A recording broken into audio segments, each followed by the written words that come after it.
আর কিছুক্ষণের মধ্যেই বাংলার জেলায় জেলায় শুরু হচ্ছে ভারী থেকে অতি ভারী বৃষ্টিপাত। বন্ধুরা, এই মুহূর্তে আপনারা পরিষ্কার লাইভ আপডেটে দেখতে পাচ্ছেন যে ঘন কালো মেঘ সরাসরি আমাদের পশ্চিমবঙ্গের দিকে অগ্রসর হচ্ছে। শুধু পশ্চিমবঙ্গের দক্ষিণের জেলাগুলির দিকে নয়, মেঘ অগ্রসর হচ্ছে উত্তরের দিকেও। তো বুঝতেই পারছেন যে আবারও ভারী থেকে অতি ভারী বৃষ্টিপাতের সম্ভাবনা রয়েছে আজ রাতের দিকেই।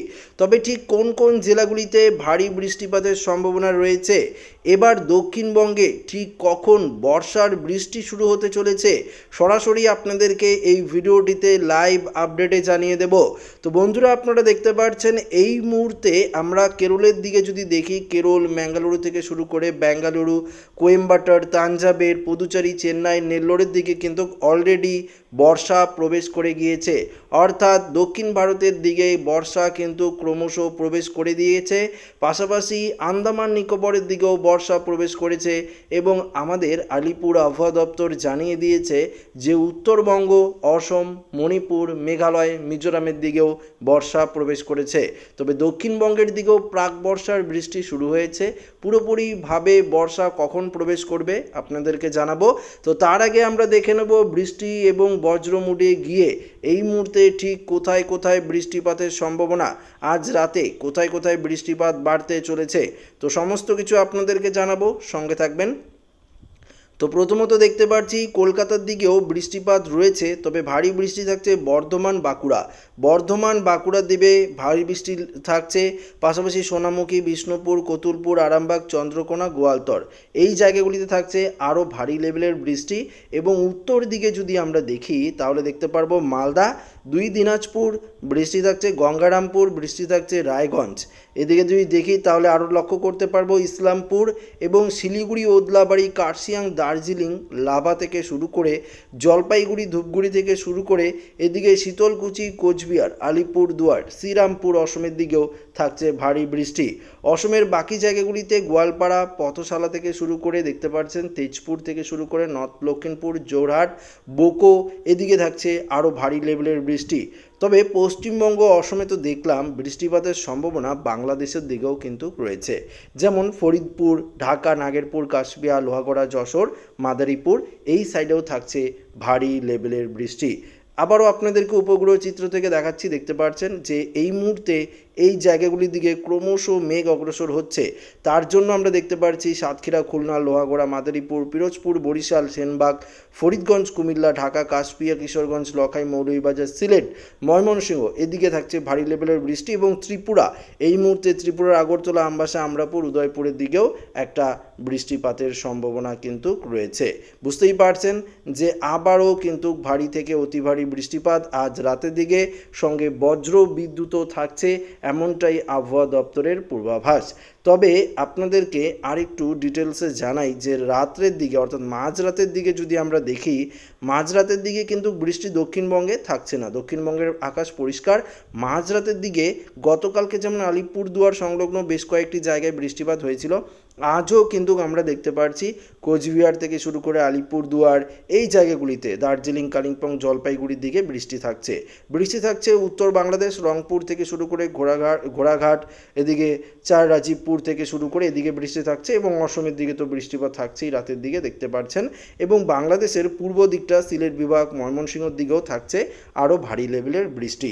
তো মাঝরাতের দিকে বৃষ্টি থাকছে। দক্ষিণবঙ্গে সেরকম বৃষ্টি নেই, উপকূলের জেলাগুলিতে খানিকটা বৃষ্টি হলেও হতে পারে। আবার আগামীকাল থেকে আবারও বৃষ্টিপাতের সম্ভাবনা কিন্তু রয়েছে আগামীকাল। তবে গোটা বাংলাদেশ, ত্রিপুরা, অসম এবং উত্তরবঙ্গের দিকে বেশি পরিমাণে বৃষ্টি থাকছে দক্ষিণবঙ্গের তুলনায়। তবে দক্ষিণবঙ্গে আগামীকাল সকালে থেকে বিকেলে একটু ভারী লেভেলের বৃষ্টিপাত হবে। অন্যদিকে একটি ঘূর্ণাবর্তও কিন্তু আমরা লক্ষ্য করতে পারছি, বিহার, ধানবাদ এদিকে কিন্তু একটি ঘূর্ণাবর্তেরও অবস্থান এই মুহূর্তে আমরা দেখতে পাচ্ছি। পাশাপাশি এই মুহূর্তে যেটা আপনাদেরকে দেখাচ্ছিলাম যে আমাদের বঙ্গোপসাগরে প্রচুর পরিমাণে ঘন কালো মেঘের সম্ভার ঘটেছে। তবে এদিকে আমরা দেখতে পাচ্ছি ক্রমশ মৌসুমি বায়ু এবং জলীয় বাষ্পপূর্ণ বায়ু আমরা দেখতে পাচ্ছি ক্রমশ উত্তর দিকেই অগ্রসর হচ্ছে। তো বুঝতেই পারছেন বর্ষা আসন্ন, প্রাক বর্ষার বৃষ্টি যেহেতু শুরু হয়েছে, তো বর্ষার বৃষ্টিও আর কয়েকদিনের মধ্যেই দক্ষিণবঙ্গে পড়তে শুরু করবে। তবে এবার ভারী বৃষ্টির সম্ভাবনা কিন্তু রয়েছে।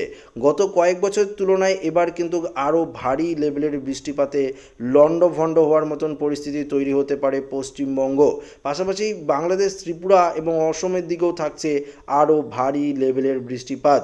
তো বুঝতেই পারছেন যে একটা ভয়ঙ্কর দুর্যোগপূর্ণ আবহাওয়া কিন্তু তৈরি হচ্ছে, এমনটাই কিন্তু আবহাওয়া দপ্তরের পূর্বাভাস এবং আমরাও আপনাদেরকে জানালাম। তো আসি আমরা আরেকটু আপনাদেরকে বৃষ্টির পরিমাণ পেয়ে গিয়ে দেখাই। পরবর্তী 12 ঘন্টায় আমরা যেটা আপনাদেরকে দেখাচ্ছিলাম যে কলকাতার আশেপাশে বৃষ্টিপাত থাকছে, আরামবাগ, বর্ধমান, কাটোয়া, নলহাটি, মালদার দিকে বৃষ্টিপাত থাকছে, আলিপুরদুয়ারের দিকেও থাকছে। পরবর্তী 24 ঘন্টায় বৃষ্টিপাত যদি দেখি, উত্তরবঙ্গে বাড়বে, দক্ষিণবঙ্গেও বাড়বে, বাংলাদেশের উত্তর পূর্ব দিকটাতে একটু ভারী লেভেলের বৃষ্টি থাকছে, ত্রিপুরা একটু কম, অসমের দিকে থাকছে আরও ভারী লেভেলের বৃষ্টি। পরবর্তী 3 দিনে বৃষ্টিপাতের যে সম্ভাবনা সেটা আরও ভারী থাকছে, অর্থাৎ আরও ডিপ লেভেলের বৃষ্টিপাত হবে গোটা উত্তরবঙ্গ, অসম এবং পাশাপাশি উত্তর বাংলাদেশ, পূর্ব বাংলাদেশ, এদিকে ভারী লেভেলের বৃষ্টিপাত থাকছে। তবে দক্ষিণবঙ্গে বৃষ্টি তুলনামূলক কম, উত্তরবঙ্গ, অসমের তুলনায়, বাংলাদেশের তুলনায় দক্ষিণবঙ্গে একটু বৃষ্টি কম। পরবর্তী 5 দিনে এই জায়গাগুলিতে বৃষ্টি বাড়বে এবং 10 দিনে দেখতে পাচ্ছেন যে আরও ভারী লেভেলের বৃষ্টি বাংলাদেশ, এদিকে সিলেট বিভাগ, যেহেতু সিলেট বিভাগে বন্যার মতন পরিস্থিতি প্রতি বছর তৈরি হয়, এবারও কিন্তু তৈরি হওয়ার সম্ভাবনা প্রচুর পরিমাণে রয়েছে। এবং এদিকে অসম, এদিকে উত্তরবঙ্গের দিকেও থাকছে ভারী লেভেলের বৃষ্টি। তবে এবার বন্যার পরিস্থিতি সব থেকে বেশি হওয়ার সম্ভাবনা রয়েছে। ইতিমধ্যেই কেরলের দিকে ভারী বৃষ্টির ফলে বন্যার মতন পরিস্থিতি তৈরি হয়ে গেছে, রাস্তায় জল উঠে গিয়েছে। অসমেও তৈরি হয়েছিল ভারী থেকে অতি ভারী বৃষ্টিতে বন্যার পরিস্থিতি। তবে এবার পশ্চিমবঙ্গেও কিন্তু বন্যার মতন পরিস্থিতি তৈরি হতে পারে। তো উত্তরবঙ্গে আগে ভারী লেভেলের বৃষ্টিপাত চলবে, তারপর কিন্তু আস্তে আস্তে দক্ষিণবঙ্গের দিকে একদম ভারী লেভেলের বৃষ্টিপাত শুরু হবে। তাপমাত্রার ক্ষেত্রে বিশেষ কোনো পরিবর্তন যদি আমরা দেখি, আগামীকালের তাপমাত্রায় যদি দেখি, আগামীকালও তাপমাত্রা বেশ কয়েকটি জায়গায় ঊর্ধ্বমুখী থাকছে। পুরুলিয়া, বাঁকুড়া এদিকে থাকছে 40 ডিগ্রি, সিউড়ি, দমকা, নলহাটি এদিকে যদি আমরা দেখি কিছুটা তাপমাত্রা ঊর্ধ্বমুখী থাকছে। মুর্শিদাবাদের দিকেও 36 ডিগ্রি, কলকাতার দিকে একই রকম রয়েছে, 34-35 ডিগ্রির মধ্যেই তাপমাত্রা থাকার সম্ভাবনা রয়েছে। সুন্দরবনের দিকে কম, পশ্চিম মেদিনীপুরের দিকেও কম থাকবে, নদীর দিকেও কিছুটা কম।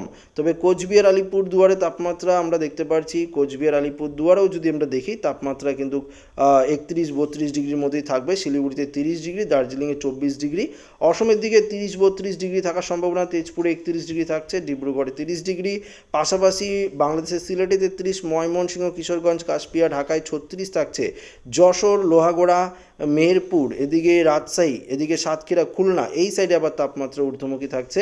আবার ত্রিপুরাতে 33-34 ডিগ্রি সেলসিয়াসের মধ্যেই তাপমাত্রা কিন্তু রয়েছে। তো এটাই ছিল তাপমাত্রা নিয়ে যেটা আপনাদেরকে জানালাম। আর পরের দিন যদি দেখি, বুধবার দিন তাপমাত্রা যদি দেখি, ওটা আগামীকালে তাপমাত্রা দেখালাম, বুধবার দিন তাপমাত্রা যদি দেখি আরও কিছুটা কমার সম্ভাবনা রয়েছে। তবে তাপমাত্রা ঊর্ধ্বমুখী থাকলেও বৃষ্টিপাত কিন্তু চলবে, যেটা আপনাদেরকে জানালাম যে আজ রাতের দিকেও পশ্চিমবঙ্গের দক্ষিণ থেকে উত্তর সর্বত্র বৃষ্টিপাতের সম্ভাবনা রয়েছে। কোন কোন জেলায় সেটা তো আপনাদেরকে জানিয়ে দিলাম। তো এই ভিডিওটা এখানে শেষ করছি। ভালো লাগলে লাইক করবেন, বন্ধুদের সাথে শেয়ার করবেন, নতুন হয়ে থাকলে চ্যানেলটিকে সাবস্ক্রাইব করবেন। ধন্যবাদ।